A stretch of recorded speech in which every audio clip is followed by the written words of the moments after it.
Good evening, and welcome to Be in the Know with Winthrop's PTOs, the School Committee Candidate Forum. My name is Janine Santilli, and I am on the PTO board at the Forum in Fort Banks. Tonight's event is put together as a combined effort by the parent-teacher groups of the Winthrop 4 public schools. The 7 candidates for school committee were invited to participate tonight, and 5 are able to join us. Initially, we thought all 7 could attend, but Ellen Dolores unfortunately was unable to move something that was previously scheduled. And then last night, we were notified Brianna Malloy that she regrettably would not be able to attend due to a serious health issue in her family. We wish her and her family well as they deal with this personal matter. Dozens of questions and topics were submitted by the community for inclusion in tonight's events.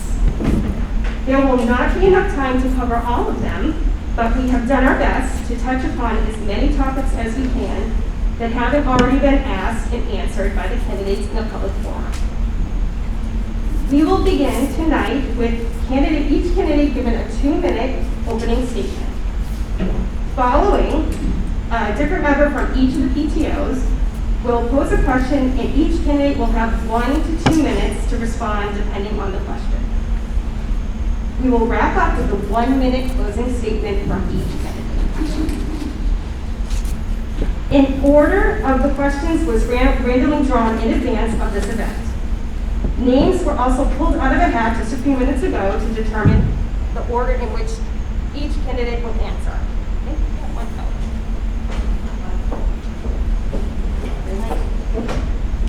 Just a technical difficulty. I can project if you want, but I just want to make sure.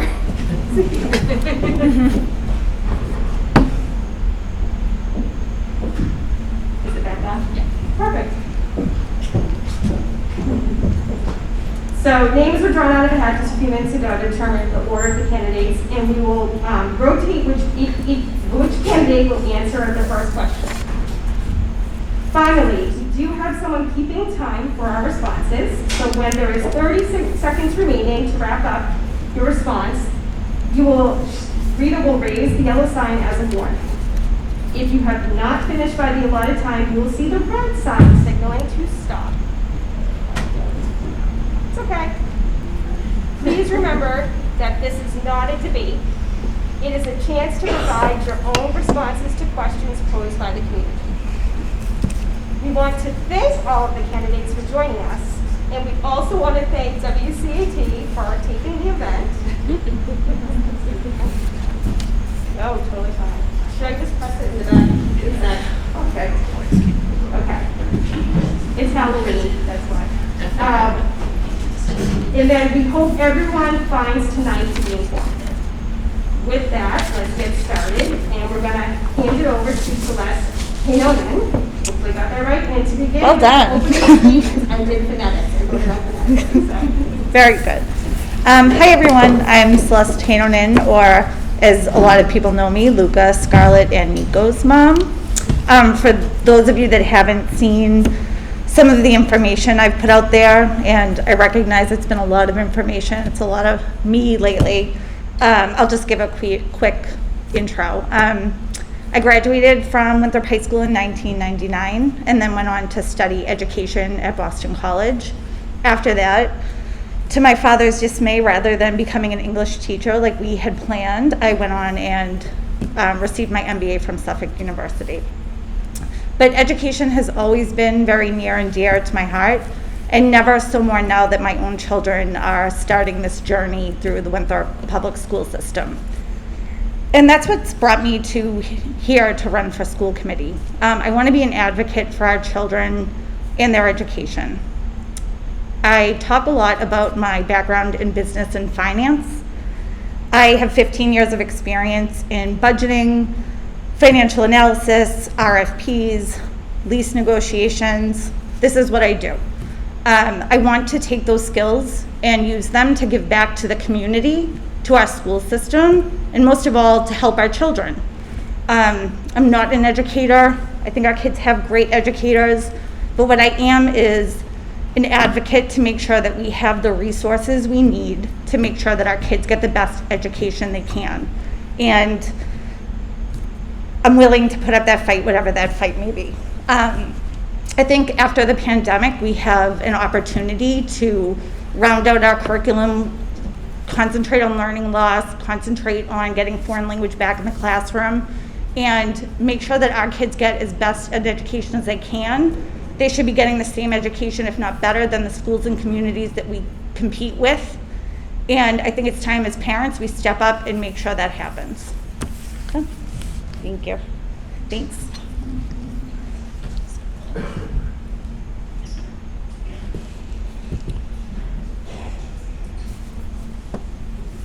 Good evening.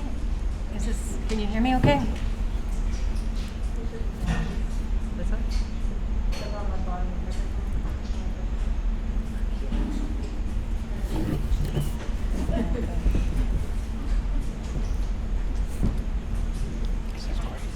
Sorry. Okay. Are we on now? Because it's blinking. No? It's up here. Okay. Hello. Technical difficulties.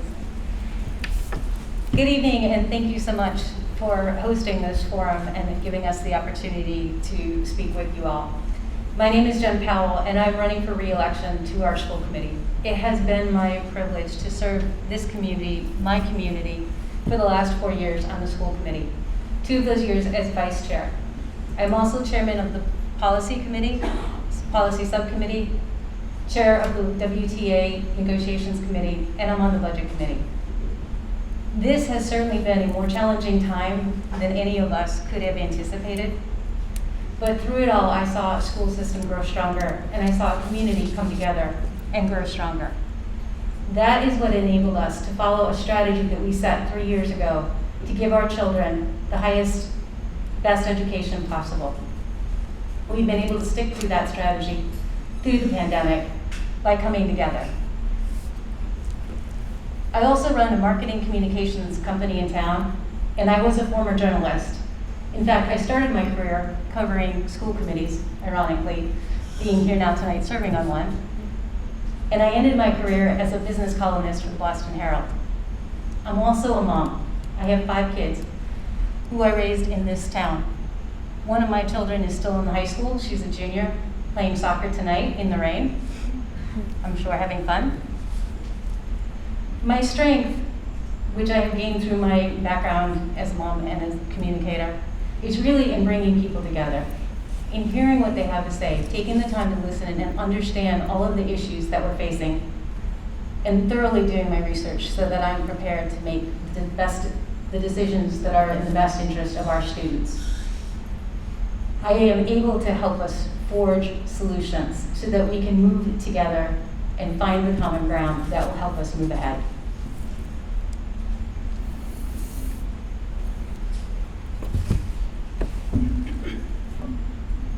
Okay, is it on? Okay, we're good. Hi everyone, I'm Julie Barry. I am running for re-election for the school committee, like Jen. I'm a lifelong resident of Winthrop. I graduated high school here in 1992, and I have 2 daughters in the school system, one in middle and one in high school. I've been a marketing professional for over 20 years, and that's afforded me the ability to travel the world. I've been to locations like Phnom Penh, Cambodia, Barcelona, Spain, and China, where I've had the opportunity to serve children in impoverished neighborhoods and build programs based on the pillar that all children deserve equal opportunity to education, healthcare, and nutrition. I had the opportunity to inform STEM curriculum at the Nice and Cripps Academy in Cambodia, and optimizing budgets and doing less with more is a specialty of mine. I joined the school committee 18 months ago, and I did so in the hopes of really understanding how to allocate funds from our budget to the school system in a way that built policies and added programs that benefited our children and improved their education. It's taken me just as long to navigate how to be a school committee member. It's not easy. The job's not for everybody. You really need to be a clear communicator, research topics independently, seek out information, and work with members of the community, the committee, the superintendent, and administration. Despite being thrust into a COVID mode, or reactive COVID mode, 2 weeks after I was voted onto the committee, I've never been afraid to stand my ground, make difficult decisions that I felt were best for the community's school children, and I've remained consistent despite outside influences, constant pressure, and moving goalposts. I like to hear both sides of an issue, independently research and determine a path forward based on what's best for the entire community of school children, as we must manage to the norm, not the exception.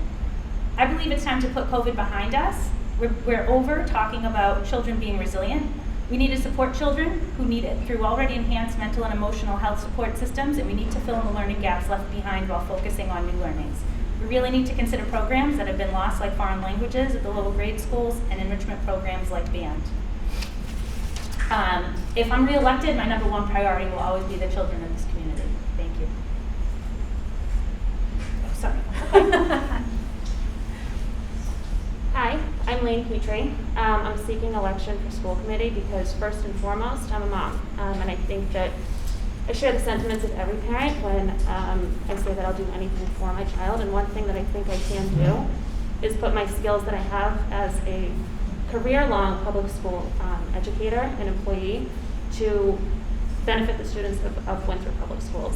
My entire career has been dedicated to making decisions for students, both at the individual level and group level. I'm familiar with the way that budgets work and the limitations of public school budgets. And we've had to get creative with short staffing issues and different laws and policies that are currently in place that prohibit us sometimes as employees to do what things that we want to do for students. I'm a creative thinker. I'm a decision maker. And I've worked collaboratively on a team for a number of years to make decisions with and for groups of people. I've lived in Winthrop for 6.5 years. I bought my house here when I was 25 years old and had my daughter here a year later. This is actually the longest that I've lived at one address in my entire life, so to me, Winthrop is home. I really value community involvement with public schools, and I think that really capitalizing on community involvement and engagement is something that we should all be doing. I'm actually encouraged to see 7 names on the ballot for school committee because I think that we're already there. We have community members who invested in schools, and all of us want what's best for our own kids, but for the students of Winthrop. I think that that's a beautiful thing. I have had experience in leadership as well, so not only professionally as an administrator right now, overseeing a staff of 14, I also own a business in Winthrop, and I currently serve as the president of the Greater Boston Association for Applied Behavior Analysis. I want to use my skills that I have in those various roles and the compassion that I have as a parent and as an educator to make the best decisions that I can for the students in the town where I live. Thanks, Lane. Hi, everybody. I'm Suzanne Leonard. Thank you all for being here tonight. Thanks to the PTO for putting this together, and to my fellow impressive candidates. Going last is not that easy with this group. So I'll just say that I've lived in Winthrop for 9 years. I am a mother and an educator, and those are the 2 things I'm going to talk about in my introduction. First, I'm the mother of a 7-year-old daughter named Annabelle, who's in 1st grade. And like many parents, I think in this room, I was pretty heartbroken when my daughter had to start kindergarten on a computer last year. But it ended up being a rare opportunity for my husband and I to sort of go to kindergarten all over again. We listened to the songs they sang and the books they read, and we really got a sense of the feel of the school, which I know sounds weird because it was online, right? But we got a sense of the community that was being formed in that classroom, and the way that the principal and the assistant principal and the teachers aides and support staff were all working so hard to make sure that even in the most challenging circumstances, our students were being supported as best, again, as anyone could manage. And it was in those moments where I really thought, I want to be sure and be in a position where I know all of the students and all of the grade levels in Winthrop are getting this kind of support. And I think I am in a position to help to make that happen. And the reason I say that is because I am a lifelong educator. I've been in the education profession for over 20 years. I teach at Simmons University, where I'm a professor of literature and writing. I've taught hundreds, if not thousands, of students in these over 20 years. I have not only taught students, but educated educators and evaluated educators. I've served in administrative positions, most recently as the Director of General Education. I understand goal setting, budgeting, grant dispersal, and benchmarking. And so those are the skills and qualities I would bring with me to the school committee. And so thank you again for your time and being here tonight.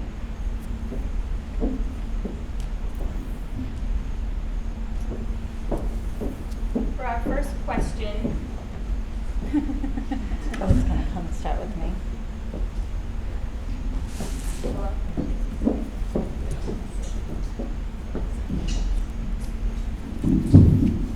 Okay.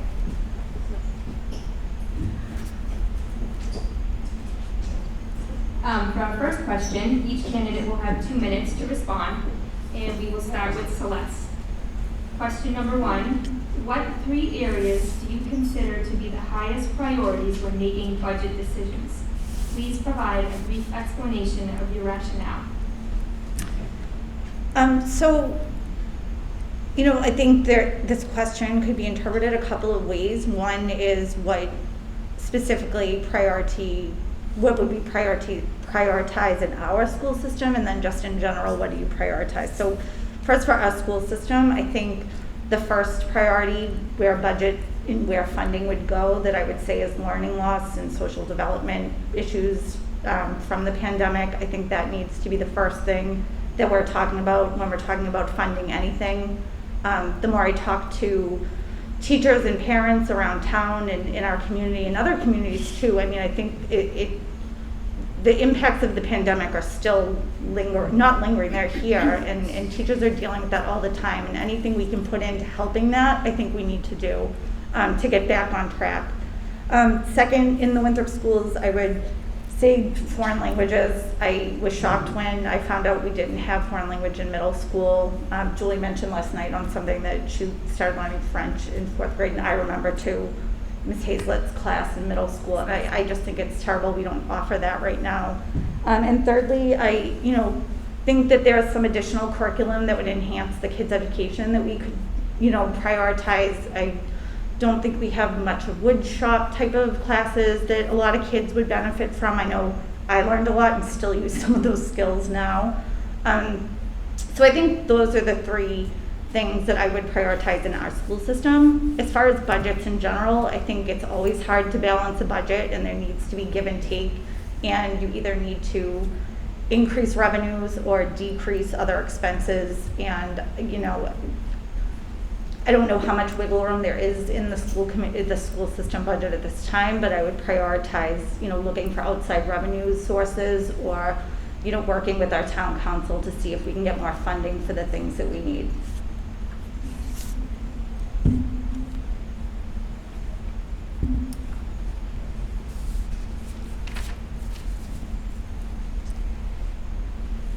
Our budget has certainly been one of our biggest, if not our very biggest issue that we've had to deal with over the last 4 years. We have been underfunded for level services since I got here. That means that our expenses just to maintain the services that we have gone up greater than the increases that we have received.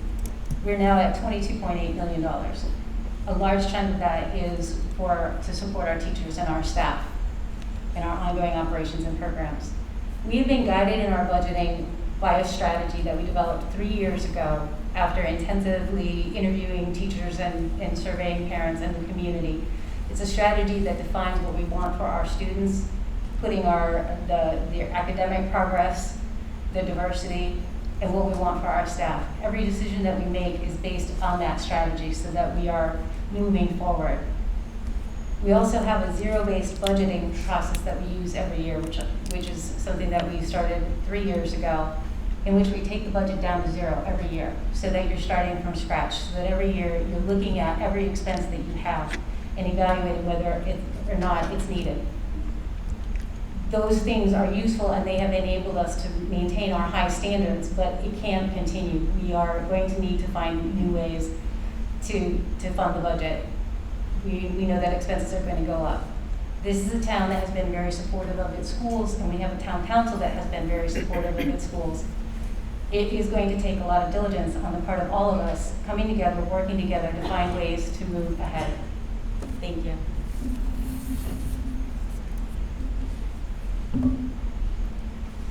So school budgets are the toughest budgets to make sense of. Much like Jen said, we have 2 budgets that we look at every year. One is a level services budget, and the other is a needs-based budget. The level services budget increases actually year over year, because in order to even maintain the level services from the year before, there's increases, be it related to teacher salaries or inflation in expenses. So every year a level services budget requires additional funding. And so my top priority would be to make sure that we can cover those additional funds to maintain level services. Another area that we really need to focus on is, to Celeste's point, filling in the learning gaps left behind from COVID, as well as the emotional and mental health needs of our students. Some of that can be funded with, or the majority of that can actually be funded with COVID money, and the COVID money actually isn't included in the budget itself, it's additional. And so, you know, that's got to be the number 2 priority, of course. And then the third priority would be to look for ways that we can add more money to the budget and get closer to the needs-based budget. Sometimes the needs-based budget includes an additional social studies teacher for middle school that we didn't have for a long time, or a teacher for foreign language that we hadn't had. And you get to a point and you have to end up prioritizing, okay, do we want to have a foreign language teacher or a history teacher? You know, so it can be very challenging. So I think, you know, in terms of priorities, number 1, fund the level services budget year over year. Number 2, make sure that we're providing the right services and educational support to our students to fill in learning gaps.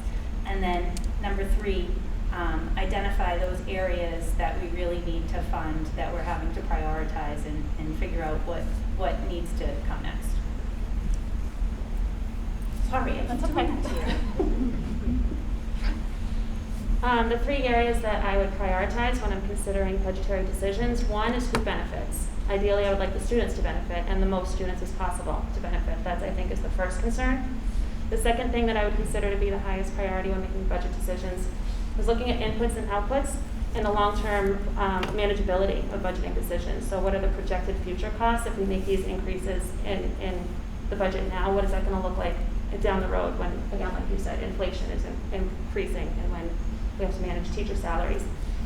I think that considering that projected growth, but also diversifying the sources of where we're funding certain things. So grants aren't long-term funding, but grants are great for building the groundwork for new programs. And grants are also great for things like training initiatives for new teachers, or training initiatives for newer programs and access to new frameworks, or for more learning guidelines for teachers to access. You can use the grants for that, so that you sort of train the trainer type programming. So it's already in-house once you start that type of work. And then the third area, or the third highest priority rather, would be analyzing line items in the budget that might be able to serve dual purpose. Where are we spending money that could be used for more than one thing, or that can benefit more than one area or more than one challenge that we're currently facing collectively? Thank you. I actually want to talk about budgets like the way an English professor might talk about budgets, which is to say that budgets represent our values, right? So I'm thinking of these, and I'm really grateful for the knowledge on this committee about sort of line items and zero-based budgeting, which I do know something about. But I want to talk about budget from a value standpoint, which is to say, how does a budget represent the values of our town? Which is to say, what are the programs that are going to sort of bring the most value to the most number of people, right?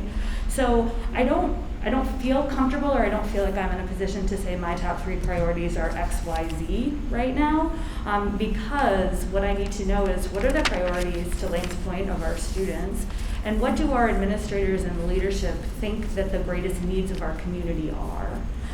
So I think one thing that I really want to say that is budgeting has to be a process that is undergone in collaboration between the school committee and the school administration. And I think, much like I said I was going to analyze this like an English professor would, budgets are also about relationships. Right? They're about figuring out why we can't fund this project right now, but how you maintain that relationship to say, this is still a priority, and we're going to really try to fund this next time around. So I think, I know it's, again, I hope I don't sound like too pie in the sky and English professor-y about this, but I really think that when I'm thinking about budgets, I'm thinking about a lot of the reason budgets are so hard is because they create bad feelings. When we say, we're not going to give you as much money as you want, right? So I think part of the skills that are needed to manage good budgets are good relationship skills. So people who can communicate, negotiate, speak clearly, and hear all of the interested parties in a negotiation. And that's what I would bring I would bring somebody who, as a teacher, can listen and can negotiate and try to come to some sort of consensus about how this budget is going to represent the values that we have at this time. Thank you.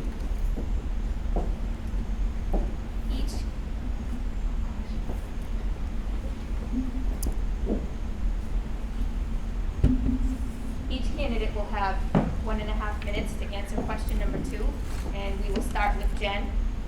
As a member of the school committee, how will you increase teacher retention?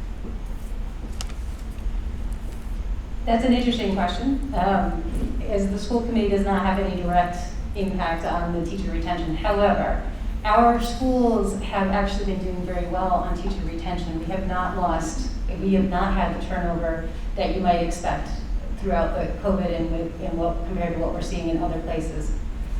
When we were concerned about teachers leaving, we asked our superintendent to look into it further and so that we could understand what was happening.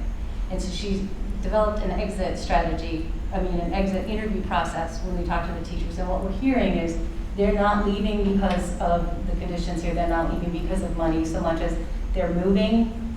They are exchanging careers. They're retiring. They're having babies and not coming back. The commute is a big issue. Unfortunately, that's not one that we can solve. Winthrop is a very difficult place to get to.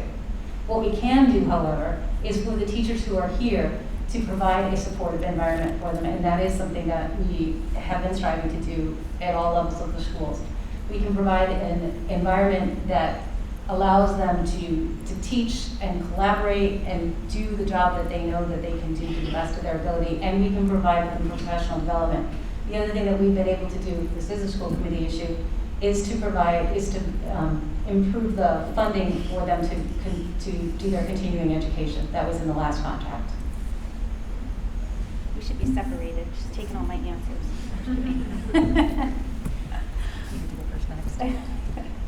Teacher retention is ridiculously important. On that we can all agree. And the first step to understanding how we can retain our great teachers is to understand why they're leaving. And as Jen mentioned, we've implemented an exit strategy where we are pulling teachers to understand why they're leaving, and they're leaving for a host of reasons, not necessarily related to the school system in general. And it's important for our teachers to feel safe and supported here at school. And so, we work hard to have an open and communicative environment. And our superintendent's done a great job of empowering our principals in each of the schools to run the schools as they would run a business. And these teachers are supported by their buildings. I think professional development is also a really important tool that we can give to our teachers. We've implemented a new, more teacher-led curriculum for them to select how they want to proceed with learning tracks. I think that's very important. At the end of the day, we really must balance our resources in the community and focus on what's best for kids while also recognizing the needs of our teachers. Thank you. One thing that I was going to say is taking a look at the results of the exit interviews to determine, where teachers are going when they leave, how long they've been educators, how long they've been in Winthrop Public Schools. Those are all things to look at. Since we don't have a massive challenge with retention right now, I think that's a great thing. Going forward, if we do see ourselves facing an issue with retention, I think it's important to make sure the teachers have the support, as you two both just mentioned, the planning time that they need, professional development that they need, support from their administrators that they need, academic resources and materials is a big one too. I think that we can also take a look at the way that we're using our Title IV ESSA funding, which is designed for the recruitment and retention of educators. That could be like a formalized mentorship program that can be used for more experienced teachers to help train and support the newer teachers to the district. And ways that can also be used just to give additional incentivized career awards, for example, for those teachers that are acting as mentors with that grant. Thank you. I'm glad to hear also that we don't have a giant problem with this. I also think that the issue of climate and the way people talk about teachers and the way people talk about teachers in this town is really relevant to this conversation. I think that I would, on the school committee, I understand that the school committee's job is to provide oversight of the superintendent, but I don't believe that the school committee should be in an adversarial relationship with the superintendent and with then the teachers and administrators. So I feel very strongly that in order to retain good teachers, we have to value the work that they do. We have to encourage and support the work that they do. It doesn't mean give them everything that they necessarily ask for.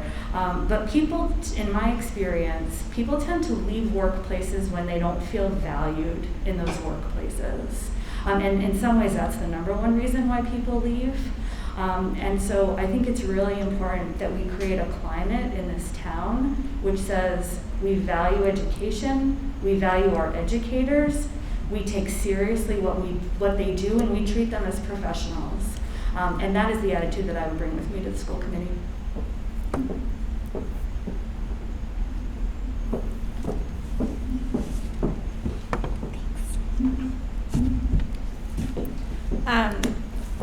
So if retention did become a problem, I would also lean on the superintendent for recommendations. But since it isn't a problem, something I think we can do to stay at this level that we're at is to create more exciting opportunities for our teachers. So not only do we retain who we have, but maybe we can attract more and more qualified. Not that anyone isn't qualified or great already, but let's keep going. Let's not just retain. Let's attract more. Let's create better opportunities for them by giving back to the school system in general, and our kids can benefit as well. Meaning, let's find ways to fund programs that the teachers will find meaningful for the students and foster that kind of work environment that they can feel like they're accomplishing something with the kids and our kids benefit. I know for most people at work, if you don't feel like you're doing a good job, or that autonomy and feeling of doing well and performing well is really important. So let's give them things to do well at. Let's embrace what they're doing with the kids and expand on it. That's where I would start.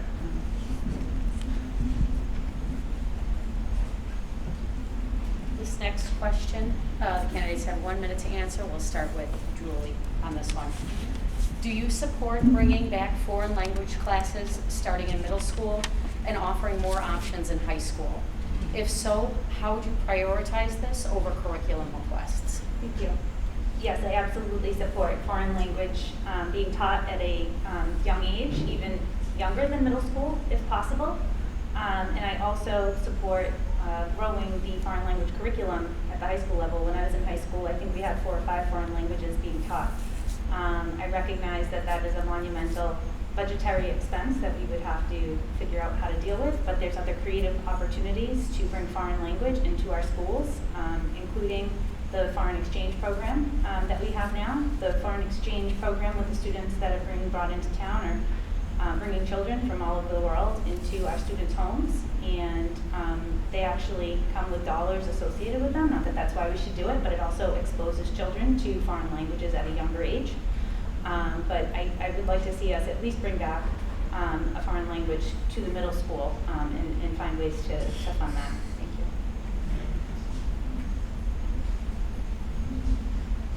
I am also an advocate for introducing foreign languages early on.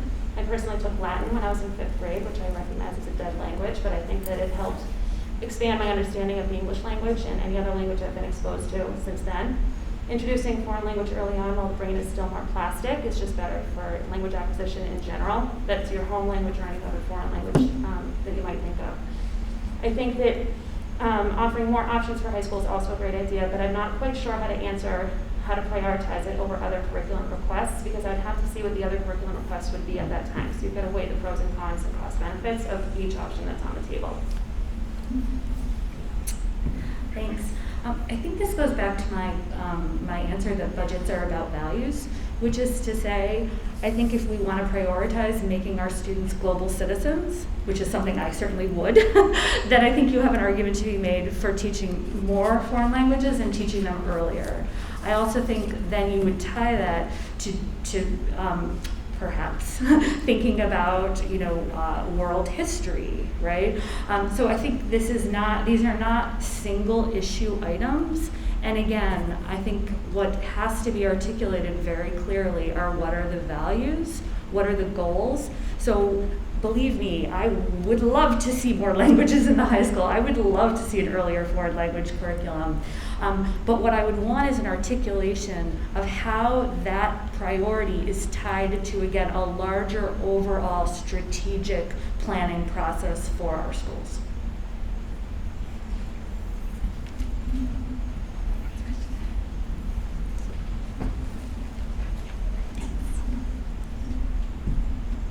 I mean, does anyone not want to have more foreign language in our classrooms? I think it's easy.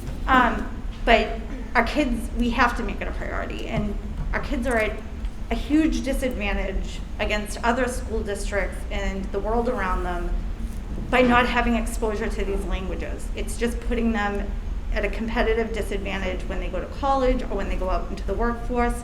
And we need to help them with that. In order to make it a priority, you just say, this is our number one priority. This is the first thing that's going to get put on the budget after our needs or whatever, the level of funding needs are. This is next. And that's how you do it. And you just have to find a way to make it happen.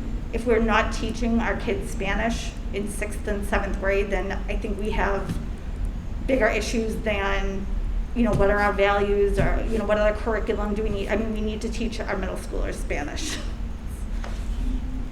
And I will die on that hill.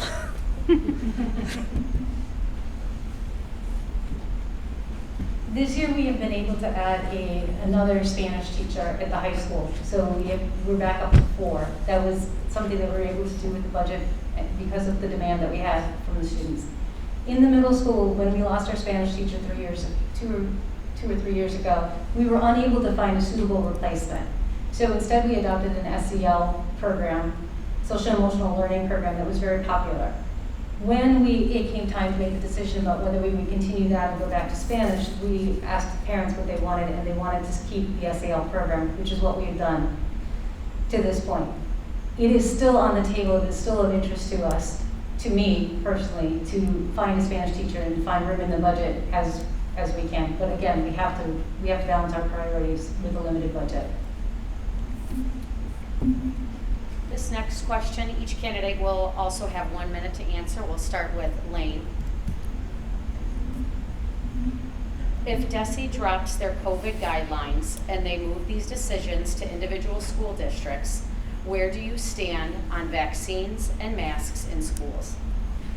So right now, the mask guideline has been extended as of yesterday to January 15th by Commissioner Riley. My hope is that we can start to have conversations about loosening the restrictions on January 16th, for January 16th after that point. I do believe in doing what we all collectively need to do in order to keep buildings open for in-person learning. I will stand by that. I'll make sure that kids have access to their educators and their materials and social emotional learning and supports and social interactions with peers. That I stand by. My hope is that we can start to loosen restrictions in terms of if you are vaccinated, maybe masks aren't required, or prior to January 15th, if you do have a building with 80% vaccination rate, the town can petition to have that building permitted to be open without masks. I do hope that we can have those conversations as DESE loosens those restrictions. Thanks. I just want to report a figure that I heard that I found very persuasive, which was that of school systems in the United States that started with a mask mandate at the beginning of the year, they only had an 8% chance of having a COVID outbreak. We were mandated to start with a mask mandate at the beginning of the year, and our COVID numbers have been thankfully incredibly low. I'm going to echo Lane here. My priority is keeping children in school and keeping them safe. And that is really my number one priority. And I think that's actually all I have to say about this. It's just I want to keep them in school and I want to keep them safe. And if I'm not in any rush to do anything that I think could put that in peril.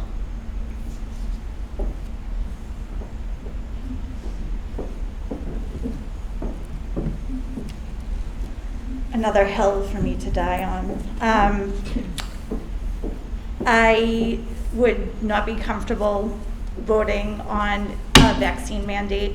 I just want to get that out there. I would prefer that we didn't have to wear masks in the schools. I think that our transmission rates are exceptionally low, and I think that our kids are all together without masks on once we leave. I mean, I just have to be honest. I think that the DESE restrictions are very tight, and I think that, personally, I think vaccines are a great idea. Anyone who's comfortable should get one, but I wouldn't tell a parent they have to have their kid vaccinated.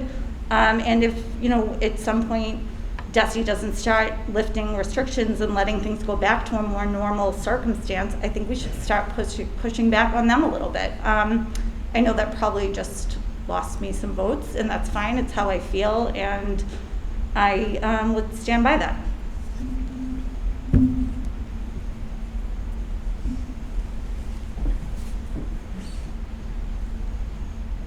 I voted for before DESE had declared that we all had to wear masks. I voted and supported a measure that would have allowed, if we had reached the 80% vaccination rate, our students to not have to wear masks. And I think that we need to follow the science and the research, and we don't know where we're going to be in January. And I will make my decision based on what's happening with the COVID rates, what we understand about it, where the vaccination rates are. We are on the cusp of having a vaccine for the younger set as well. I agree that masks are not desirable or ideal in school, but keeping the kids in school and keeping them as safe as possible is.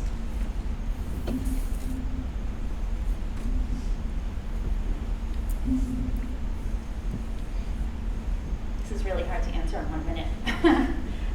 I think it's really hard to have a conversation about masks without talking about vaccinations too, so I'm happy to see them combined. I feel like masks are a short-term solution to a long-term problem. I voted against a differentiated policy. I was hoping that at the time we could follow what DESE was recommending, which is that they highly recommended that those who were not vaccinated wear masks. I still support that. I also support that everyone who can should get a vaccine. I would love to see DESE drop their mandate. I would like to see us adopt a mandate that allows vaccinated individuals to not wear masks. I am cognizant of the fact that the younger students aren't able to get vaccines, and I hope that that vaccine comes through in the next couple of weeks so that we can all move forward and hopefully have these mandates dropped.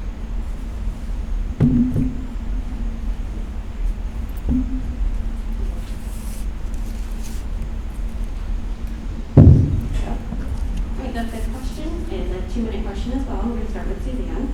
Please share your thoughts on culturally relevant teaching and other strategies that the school committee can support, particularly to better engage a diverse student population. Thank you. I'm actually really glad I got this question first because I think a lot about this. I think a lot about accessible education and education that serves the needs of every student, no matter what their background, no matter what their race, their class, and their gender identity. That is a hallmark of the person that I am, and I'll be completely candid, one of the reasons I want to run for school committee. I think this town has a lot of wonderful and really exciting things happening in it, and I want to support those. I also think we need to be sure that we're serving the needs of every student that comes through our doors. Some of the students that come through our doors are food insecure. We're going to be talking about this a little bit later, in fact, in the next question.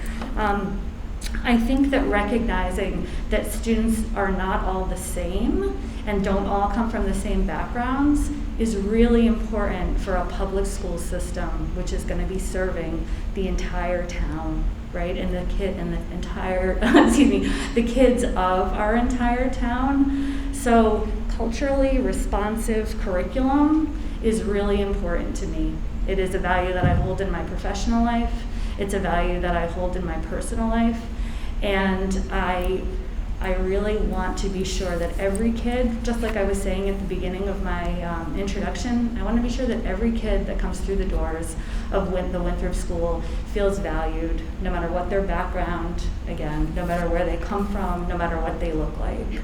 And that's really important to me.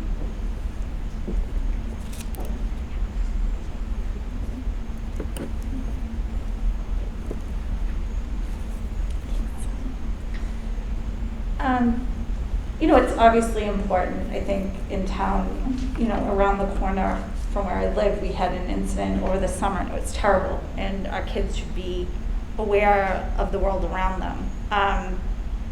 I think that the teachers are the best resource for this. I think encouraging, as a school committee member, encouraging the superintendent to hire staff that, can address these issues in the classroom and wants to have these conversations in, an appropriate way with our students is a great way to, foster this. I think that, what I've seen in the school system, I grew up here, and it's completely different now than it was when I was a kid as far as, how we celebrate diversity, and I think that's great. I think the teachers that I've seen or had experience with are doing a good job at addressing, that there are different cultures. My kids come home and talk about stuff in a way that I never learned it, and that makes me happy. I think, if we continue to hire teachers that want to have those conversations, I think that that's a good way to move forward.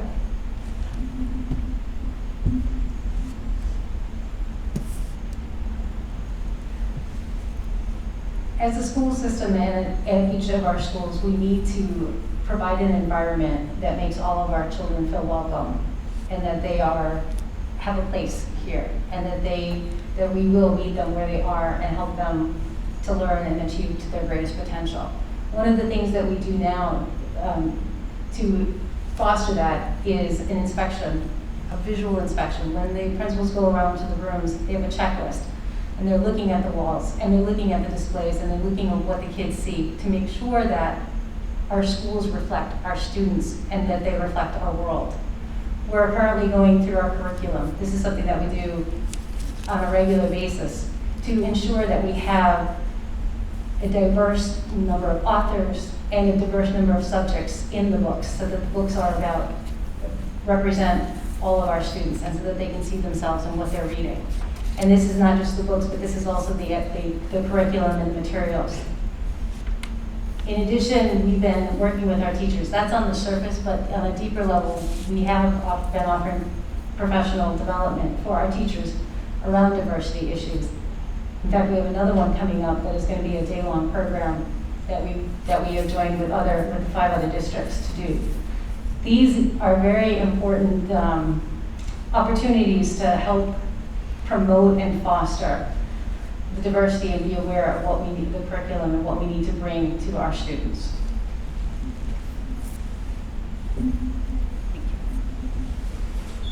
So first and foremost, children should feel comfortable, understood, listened to, and safe when they attend school. Our background and our demographics in Winthrop are changing by the day. And as educators and as school committee members, we must recognize that there's different cultures among us that do things very differently. One of the things that is important to us is that we understand our children's backgrounds. You can't understand what a child is going through unless you ask them. And a lot of kids aren't going to come up and share information with you. We found out through a survey that we were doing based on a roadmap provided by the state that 12 of our children were in Ramadan and were fasting, and they were being brought down to the cafeteria during lunch. And now that we know this, obviously we can make special arrangements for those children. But those types of situations are coming up more and more as we grow more and more diverse. So it's important for us to understand that, and we can't do that unless we have teachers who are going through professional development courses that are teaching them how to have those sensitivities and how to look for those differences in children. And as Jen mentioned, our teachers are going through culturally relevant training through professional development days headed by a course from NYU. And they're spending a lot of time learning about how to support the growing diversity in our community.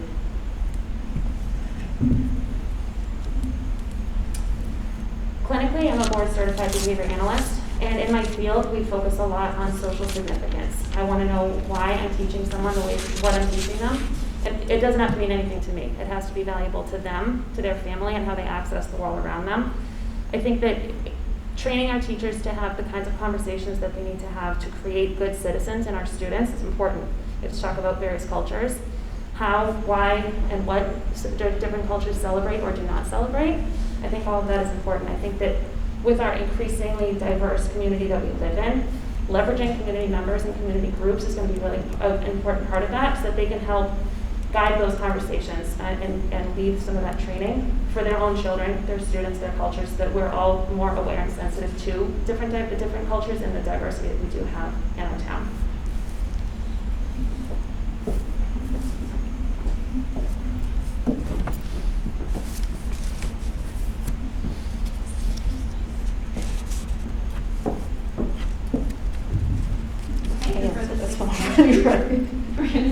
Yeah, I'm like, I already answered this one, right? Some candidates are proposing returning the bus. How do you plan to pay for this, as well as be compliant with the law that requires offering a bus for free to any child who is eligible for free and reduced lunch? For context, as of today, 52% of students have qualified, but that number is likely to rise as not all students have submitted the application. So I'm glad I got this question first, because not that I invented the bus conversation, but I feel like I mentioned it, the loop, in my transcript article, and everyone all of a sudden was like talking about it. I put a lot of thought into this. I was walking to pick my kids up from Fort Banks yesterday, and the traffic at 2:10 was literally up Revere Street to Summit Ave and down to like Bolster. That was completely ridiculous, and it's not, cars were like, it's not safe for the town, never mind the students. So I think first you need to survey the parents and find out what your anticipated participation would be. Not everyone would want to be on the bus. You need to have an actual idea of how many people you're talking about and what their price sensitivity is, so that you can start researching and developing some plans. You can look at costs. You can start getting creative, working with the Viking Foundation on their buses. Are those a resource that we could tap into? I know some towns outsource busing. Can we start looking into that? Can we reach out to other communities around here that have bus systems and financial, limitations, and ask them, call their school committees, try to get some ideas and work with them, maybe collaborate with them. We've had a bus before, not that long ago, and I don't understand why every time we bring it up, everyone starts freaking out that we don't have money for a bus. I think everyone's looking at the problem and not the opportunities here, and I would really like to get on the school committee so I could start working on that.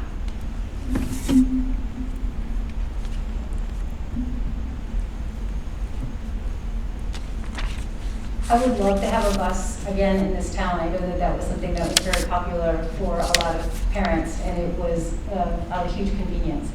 I was on the committee when we voted to let go of the bus. It was unfortunate, and it was definitely a budgetary issue. We had older buses that were in need of repairs that we couldn't afford. We had trouble getting bus drivers, so we were having the superintendent literally going to the bus stops to tell kids that the bus wasn't going to be able to be coming. If we were to get to have a private pay bus, it would be about $72,000, and then we would need more than one. So I am definitely open to the discussion, and I would love to figure out a way to do it, but I think that the reality of a budget is, at this point, I don't see, there are other program needs that I think would take a bigger priority over a bus. I would want to continue to address our traffic issues. I think we need to continually evaluate and reevaluate and find ways to manage that better. And maybe it's encouraging more carpooling, or maybe it's fostering more walk to school opportunities. But this is an issue that, unfortunately, we are a small town with a small budget, and we need to do the best that we can in getting our kids to and from school.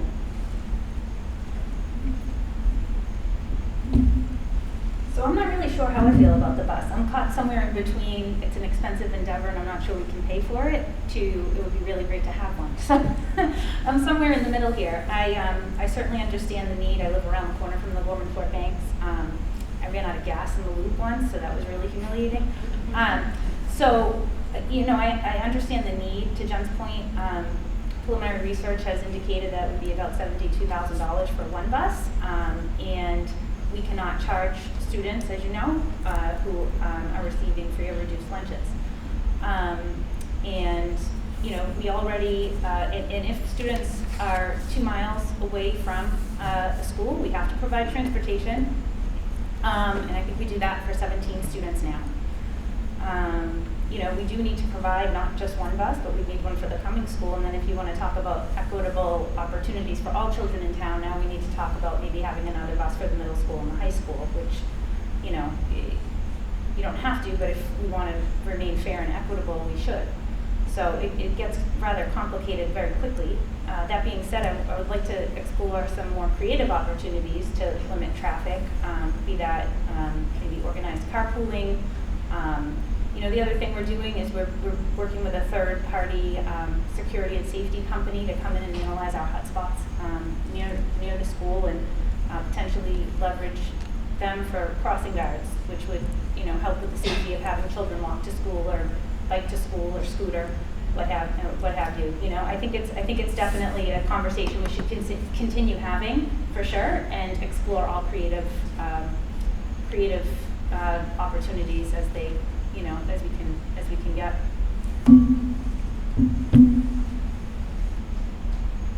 I think in planning for a bus, creativity will be the name of the game, because it's not fair to ask families to pay out of pocket exclusively for the bus. So we're looking at likely as the type of cost share situation.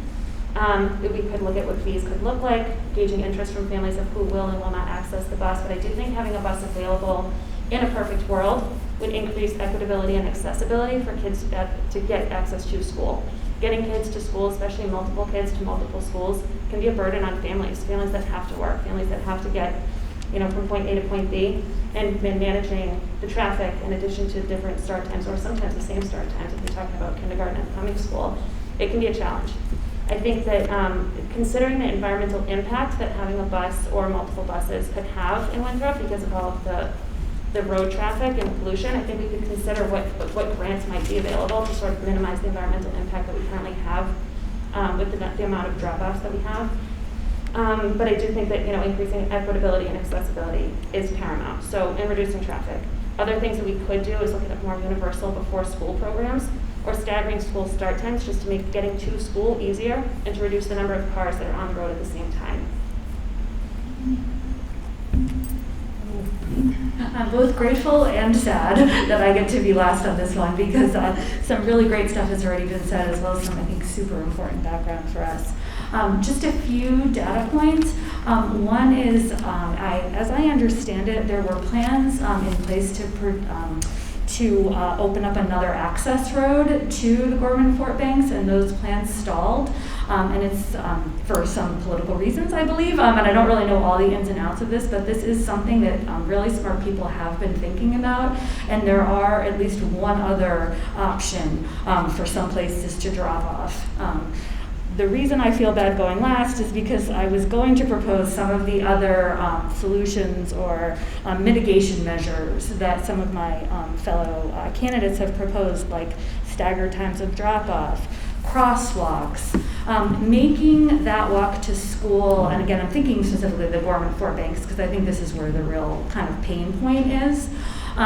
There's only a sidewalk on one side of that road that leads up to the Gorman-Fort Banks, and I actually walked down Bayou Street to get my daughter to school, and I have to say that walk is lovely, and I am so lucky, but I see that loop, right, and I feel the pain of the people that are sitting in that line. And so I think, yes, to kind of quote Lane, in a perfect world, I wish there was the money for buses, but I do think there are some creative mitigation strategies that we could employ here that would, again, kind of incentivize some other ways of getting to school.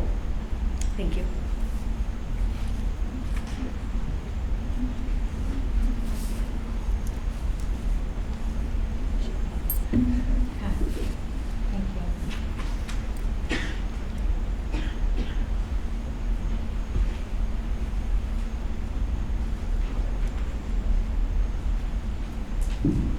Next question. Good evening.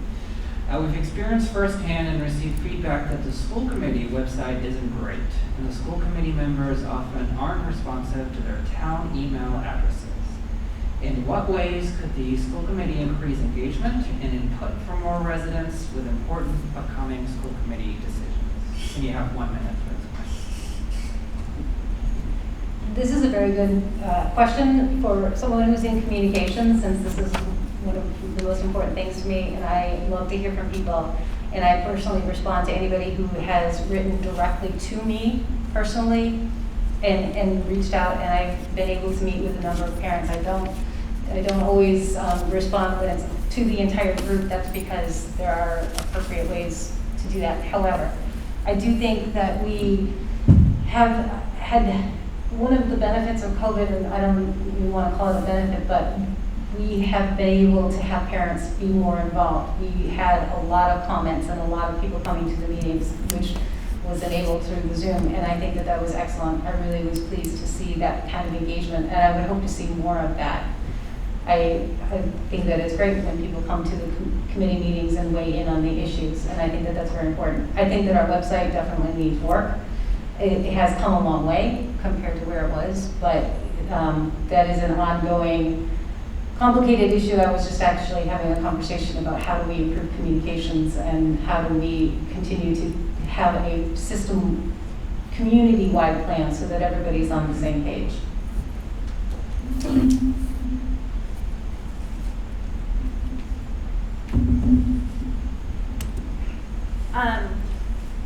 So I do try to respond to the majority of the emails, or all the emails that come in.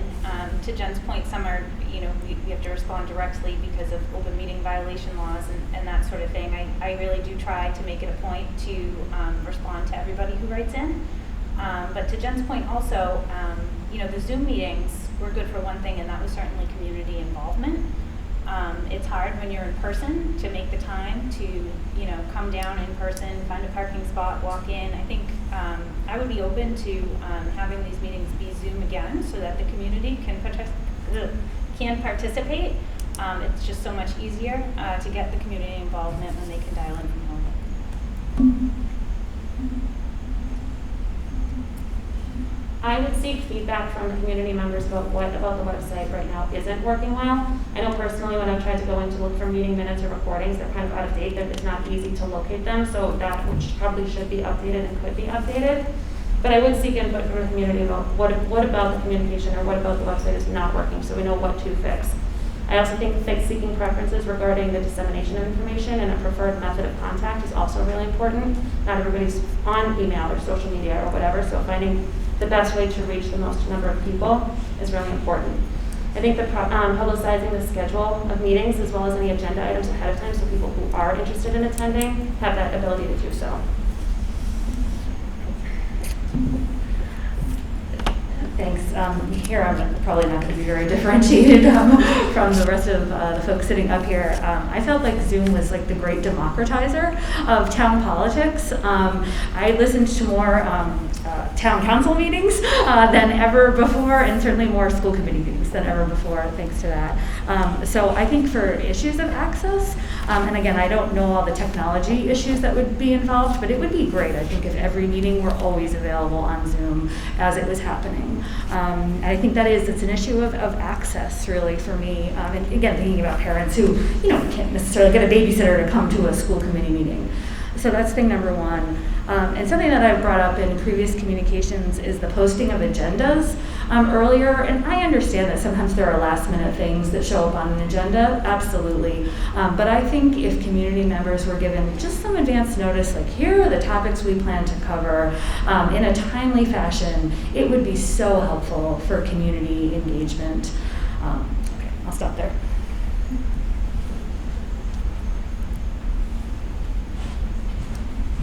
Thanks.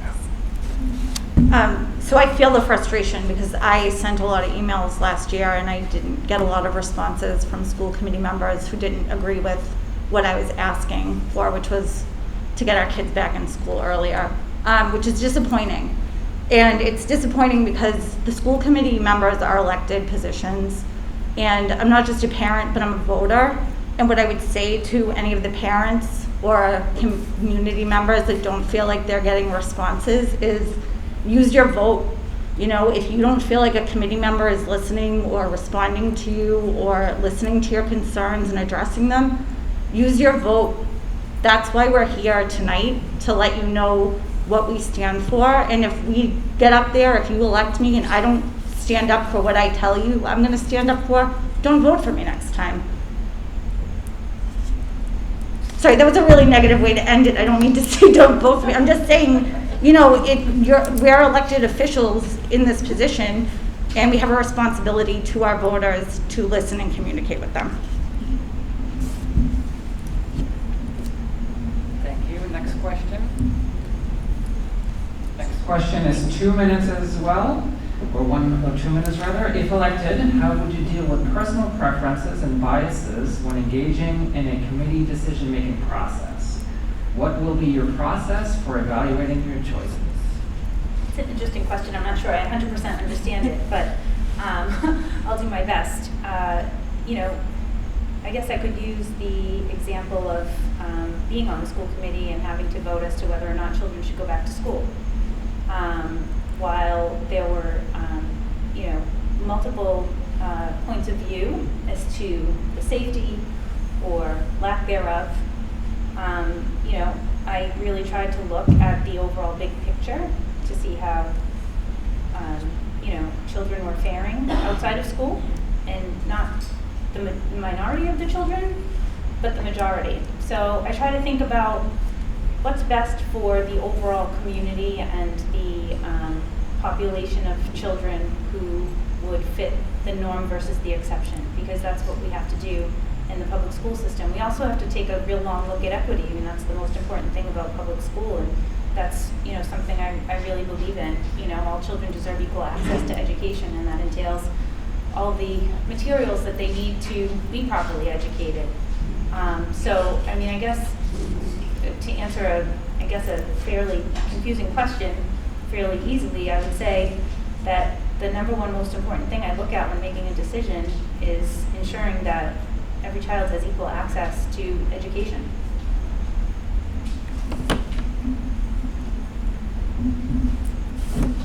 One thing I think I'm really good at is analyzing problems as well as potential solutions from various angles. What's the best case scenario? What's the worst case scenario? Who benefits and who suffers? Who pays? I think that making decisions that benefit the most stakeholders in general is the way that I try to approach most of my professional work, if not all of it. And I think I would take that to the school committee as well. Students are, of course, a top priority, but there are other stakeholders that are involved in conversations too. So I think that making sure that we're considering the greatest benefit for the lowest cost with any decision is paramount. When in disagreement, I try to find a point of agreement and scaffold from there. So if everyone can find a common place, and even if we have to just leave it there and table it until we've all had time to think, do some research, considerations, maybe we start over. That's okay. I think that making sure that we're collectively coming to a decision as opposed to begrudgingly coming to a decision is going to be the best way that we're all finding something to agree upon. Thanks. In my classroom, I tend to get high marks for my ability to lead discussions. I love talking to people. I love talking to my students. I love talking to my friends and my colleagues. I sort of wish I could talk to the qualified candidates who are sitting here, because to me, that's how decisions get made. It's not in this kind of staid format, right? Question, answer, question, answer. And I think this is very valuable. I don't mean to be belittling the format here, but I think that when actually it's time to make a decision, that exchange of ideas and viewpoints is something, to be honest with you, that I love. I relish that. And I actually think you can get somewhere with it, right? Which is good, productive conversation. People who don't just know how to talk, but people who know how to listen. And I know how to listen.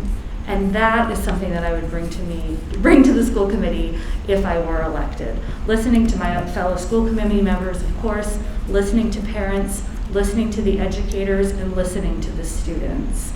Again, I think that ability would distinguish me and would inform my decision making.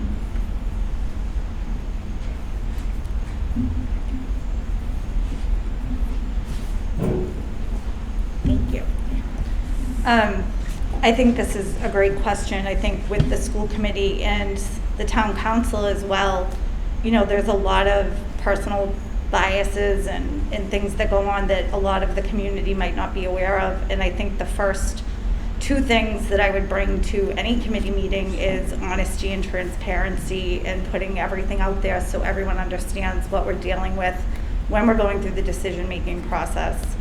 I personally make most of my decisions based on financials and my gut, and they usually get me in a pretty good spot, so that's where I'm coming from.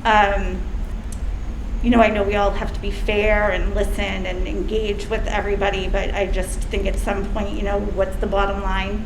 Does it make sense money-wise? And does it give you a good feeling? Do you feel like you're going in the right direction doing it? I think those are two really important things to think about when making any decisions. So I think that, along with keeping things transparent in the town, I think would go really far as, you know, the budget and that type of thing as well. So that's it.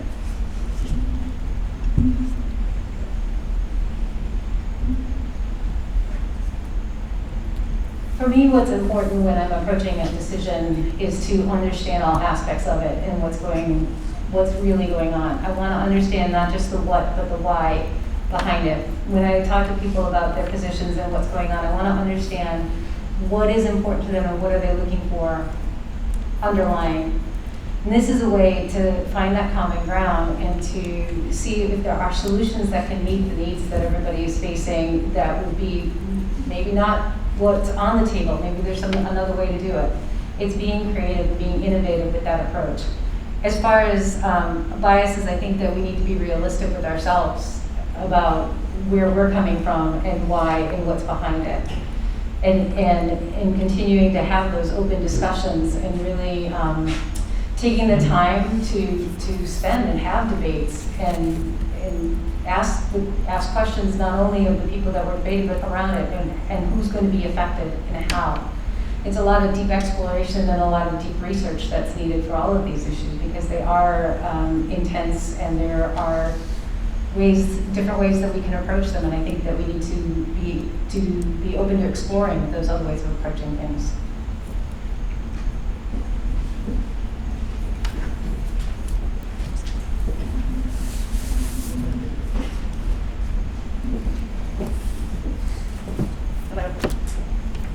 The final question.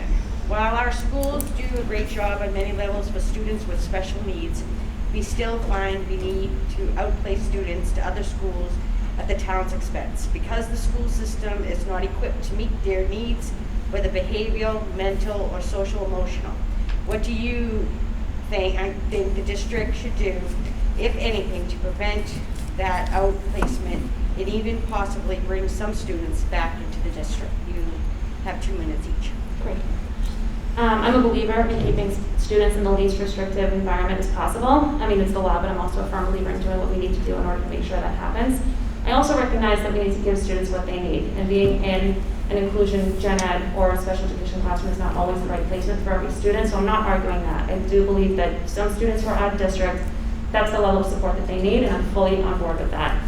Currently, we have 21 students ages 6 to 22 who are placed out of district, and we've got 20 students ages 3 to 5 who are placed out of district. That's $1.9 million in the budget right now. That's a lot of money.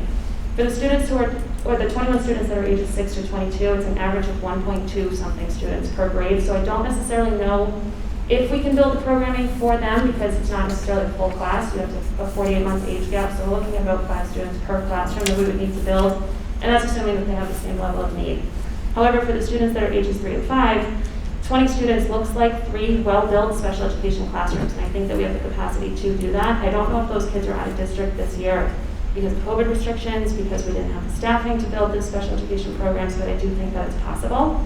I think keeping kids close to home for their education is important, especially when they do have significant special needs. We have students on buses up to an hour, and that's a challenge. That's not always easy for families, easy for students. If an emergency were to happen, it's very challenging to go get to your student. So I do think that keeping kids closer to home is beneficial. I fear, not in Winthrop necessarily, but just globally coming out of this pandemic, I fear an over-identification of students that is being identified as needing special education services. So I want to be very cautious about how to use things like UDL, a universal design of learning, so that we're differentiating instruction for all students, making sure that we're tapping into their skills, their interests, and keeping them and their social emotional well-being in check as they're currently in their placement that they're in. I think that if we can build some vocational opportunities, perhaps with some community partnerships for our high school students where they can actually earn paychecks, that's another opportunity to bring kids back to the district. I just want to say that was such a great answer, Lane. You can tell this is what she does for a living. No kidding. No, really, that was wonderful. And I think this really speaks to why I would argue that people who understand education and understand budgeting, actually, I'm just going to give a plug for Lane right now because I could not answer that question with the level of specificity that you just did, right? But it seems to me, again, I'm just going to give a plug for Lane, that you need people on the school committee who understand how school budgets run, how special education, which again is her specialty. And so when I read this question, what I read is because I'm, close reading the question, is that it says, because the school system is not equipped to meet their needs, whether behavioral, mental, or social emotional. So what I would do is I would find out to what extent is that true? To what extent do the current teachers and administrators think that the school is not equipped to meet those needs? Is there a way that we could get them to meet those needs, right? So again, that's how I would approach it, with questions and conversations. But again, I think Lane has proven the point here quite beautifully that somebody who really understands the intricacies of the educational system and has expertise in this area is a tremendous asset to the school committee. Thank you. I didn't plan to do that, really. Thank you. I don't want to be, I'm just going to say it is great to have educators up here talking about that, but we also hire staff that are educators and can give us all of that information. And what I think the school committee needs is a check and balance to make sure that we're using the funds the right way to help our educators make those decisions for the community, not necessarily an expert in one area. That being said, when I was in high school, we had a special ed program. Mr. Donnelly ran it. It was a great program. You guys might all know Frankie Fabiano, who just had the road behind the high school named after him, which I think is great. It was great for the community, the high school students, and everyone involved. The program brought kids in from other towns. I remember having a kid in there from Nahant that would come in a bus, every day, and I don't know if the funding allowed for, to have other kids from other towns come in. I'm not an expert on special ed funding at all. If you want to talk about rates and charges, I'm your girl. But I definitely think it's something worth exploring. It's been done here before, and I would definitely be open to doing it again. As I said, that was a huge benefit to the community, and when you're talking about helping accessibility and teaching kids about, diverse people, having those students in the school with us, it was a very eye-opening experience working with them, and I think it benefited everyone.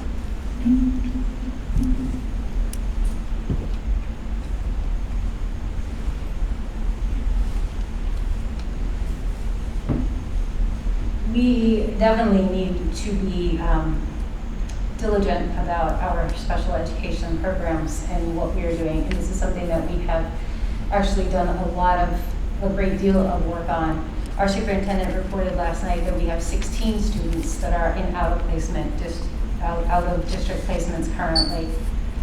Ideally, we would be able to educate all of our students within our own school system, but the realities of budgets and facilities and capabilities are that sometimes our students are better served outside of our town. And we need to be providing our children the best placement that is appropriate for them. Currently we have 15% of our population falls into that special needs category, which puts us on par with the state. We also have a program that we've adopted, a tiered intervention program that allows us to intervene before a child is classified as a special needs student. We need to explore more options like this and do more to appropriately teach children and get them into the programs that best meet their needs, rather than just shoving them into pigeonholes and labeling them. So I think that we need to continue to build on the programs that we have already. Thank you.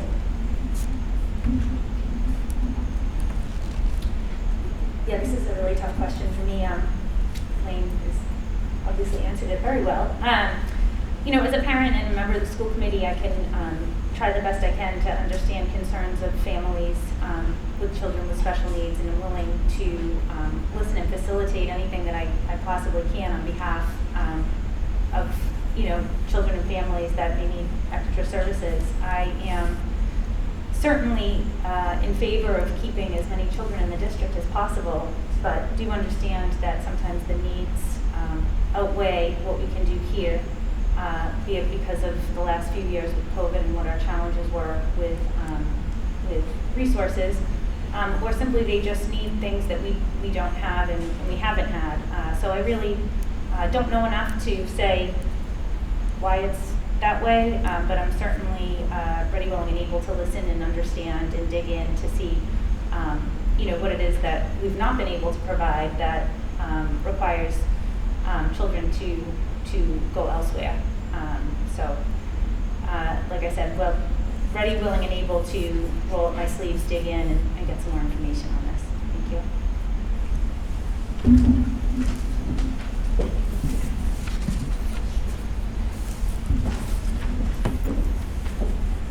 Hey everyone, you were, good?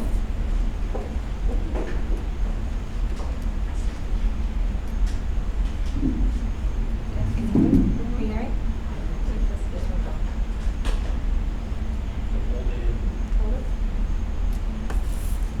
Can you hear me? No. Can you hear me now? Yeah. All right. Thank you, everyone. You were quite efficient answering the questions that we had given you the heads up on the topics. We did have one more we wanted to add. We had time, and where we had one person have to drop out last night. We're hoping you're okay with fielding one last question. So I think it gives you some openness to talk a little bit more. So you'll have 2 minutes, and basically it's just what, if any, issue is important to you that drove you to run for school committee that was not covered tonight in our set of questions. So here's the opportunity to cover that. Sorry, can you repeat that? Sure. So what topic, if any, drove you to run for school committee that we did not cover tonight that's important to you? In kind of 2 minutes to touch on the topic. I was going to put this in my closing statement, but I guess I've got some time for it now.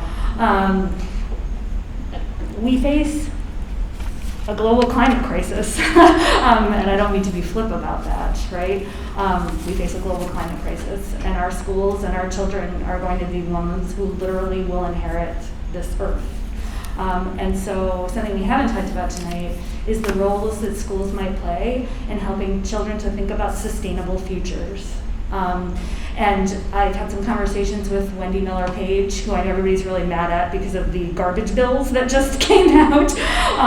But Wendy is doing some amazing work with composting in the town and really wants to work with our school systems to think about things like green teams and community gardens and just thinking about sustainability, right? And again, I think our schools have a role to play in again, making sure that our children inherit a sustainable world.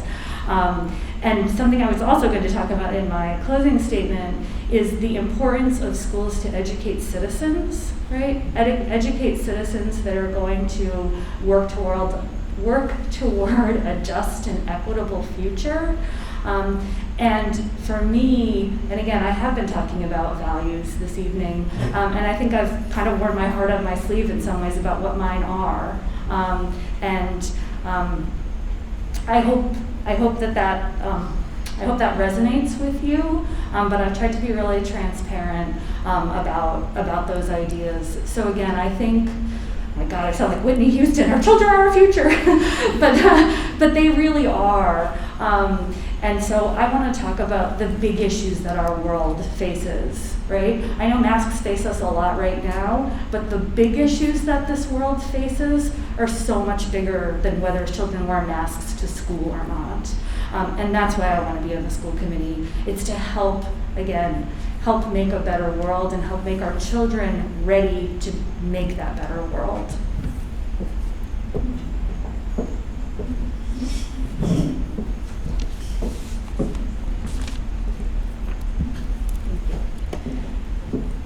I don't think we spend enough time talking about how we can help our children strive for excellence. It's a very competitive world outside of Winthrop, sometimes inside of Winthrop for the school committee race. But I think we need to prepare our children for what comes next after high school. I know that we offer a lot of AP classes, and I'm sure there's a lot of college prep and SAT prep, that kind of thing, and the MCAS and all of that. But I want to talk more about how do we help our children prepare for a world outside of Winthrop? How do we help them strive to be excellent? We teach so much on hard work and commitment and teamwork and pride. How do we really drive that home to push our kids to the next step? I think something that really inspired me, Julie, I don't want to paraphrase something you said, but during a school committee meeting last year, and it was probably talking about reopening or something, I think you said, we shouldn't be on the average. We should be striving to be better than the average. And that resonated with me, and I think that we should think about our kids that way. I think that we need to keep the focus on getting them ahead so that they get into the good colleges. They can go and do what they want. If it's a trade, whatever it is, keep teaching them how to get better. And I just don't hear enough about that for my own taste. So that's something I would also like to try to focus on a little bit in the schools more.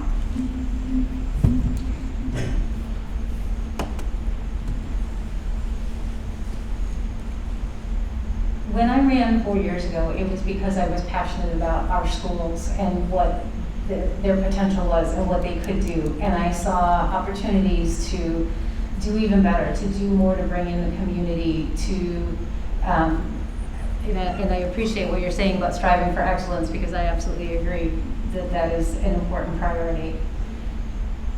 When I'm running again because I've got the experience and I've had the opportunity to get started with a lot of the things that we're doing and moving ahead on the priorities. And I've seen what we are capable of when we're under stress. And I know that we are now capable of doing even more with that.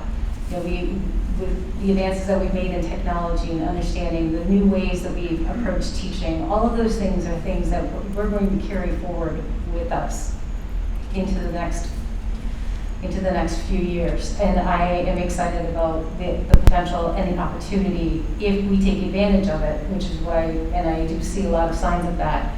I see that we have invested the ESSER monies that we've gotten for the COVID funds. We've invested them in programs that are going to be around. So we've been very strategic in that. And I think that we need to continue to be very strategic in how we approach the education so that we can offer the opportunities for our students. My daughter, as I mentioned, is playing soccer in the rain right now, or was playing. Hopefully they're done by now. But I think that having those opportunities, I've seen how the kids have really come back to life in a lot of ways, and their enthusiasm has grown. And I think that it's so important to continue to promote those programs and give them opportunities and find ways for them to get engaged, like we did with the middle school sports, being able to add that. And I want to see us continue to move forward despite our budget challenges. I think we need to continue to be creative and innovative and find new approaches. So I had mentioned in my opening that 2 weeks after I was voted onto the school committee, COVID, shut down our world. And for the next 18 months, I served on the school committee, and we were making very difficult decisions. And some of those meetings were extremely hard and wore on me. And I wore my heart on my sleeve. There were days after the meetings where I couldn't get out of bed the next day, and that's not an exaggeration. And I kind of lost my way, and I started to wonder, why am I doing this? Because it wasn't fun or enjoyable. But now, as we start to move forward, I realized that I wanted to get back to what my passion was in doing this in the first place. which was believing in our district's vision of the graduate. We want to build a future generation of creative achievers, critical thinkers, efficient communicators, and conscientious citizens. And I want to work with our school committee to talk about the pillars for each of those and what they mean. For developing conscientious citizens, you know, we have a community service requirement for our graduates. I want these children, I want them to get out into the community and work with the various groups among town, be it Mia More or, you know, helping with trees and different things in the community. I want to focus on programs that support that. I want to support these kids' growth academically, emotionally, and also socially. And I think it's super important that we all refocus and understand that there's a reason why we're here. We have a strategic vision and we have a vision of the graduate, and we all need to work together to make sure that we're achieving that vision.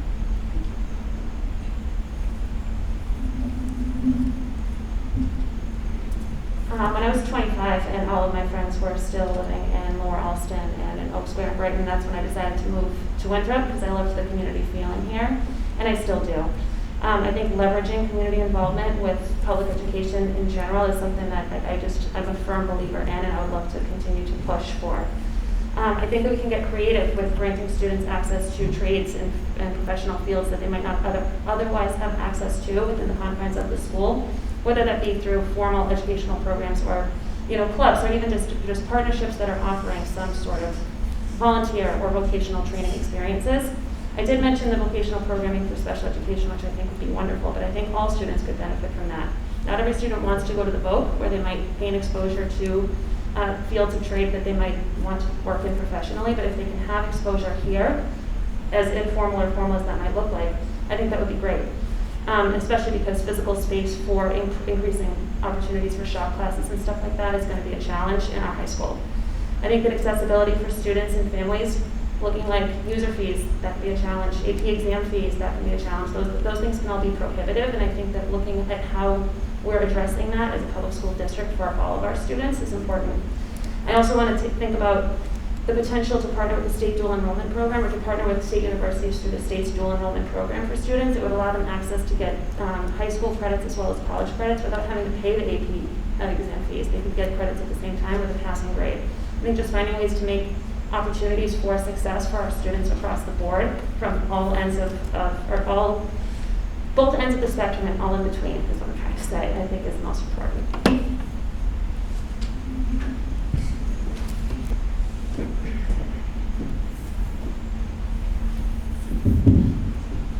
We will now begin with our 1-minute closing statements from each of the candidates. We'll end it where we began. Okay. Still in the same place. So I'd just like to close by stressing again that I think I'm a really strong candidate for one of these 3 positions. You know, people who know me know that I'm a very strong-minded person, and I'm not afraid to say what I think is right and stand up for what I feel. I think I've shown that tonight as well. You know, and I really think that our kids need that. They need that voice. I think we have great kids in Winthrop. You see them every day in the playground after school playing together. You see them all at Miller Field. You see them on the stage doing their dance recitals. We have great kids. They need a voice to stand up for them. As parents, we need a voice to make sure our kids are getting everything they deserve. And I think that I can do that and be that voice and help move our children forward.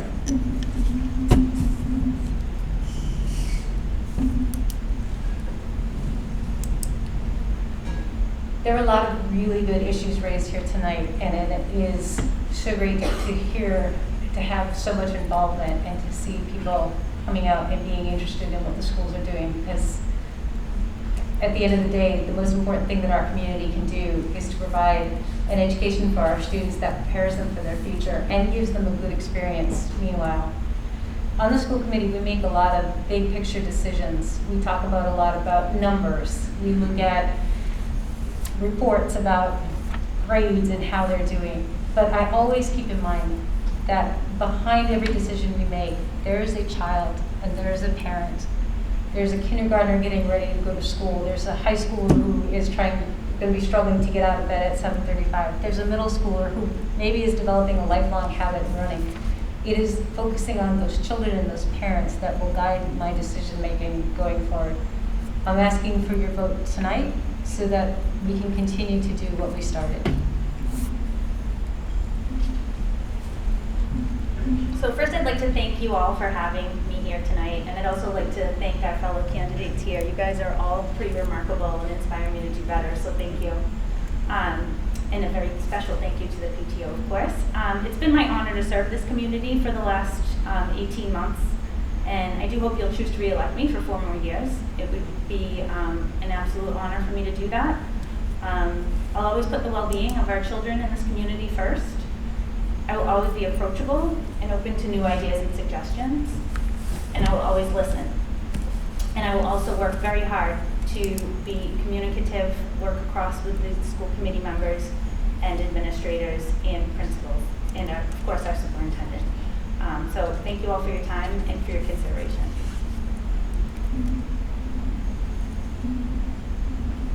This might be naive of me to say, but I don't see myself as running for the position of school committee against anybody. I see this as 7 people, all really passionate about our public schools and our students, all running for the same thing, and I think that's beautiful.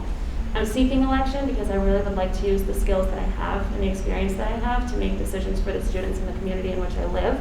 That's really important to me. I do it day in and day out in a different school district, and I'd really like to do it here as a member of school committee in Winthrop.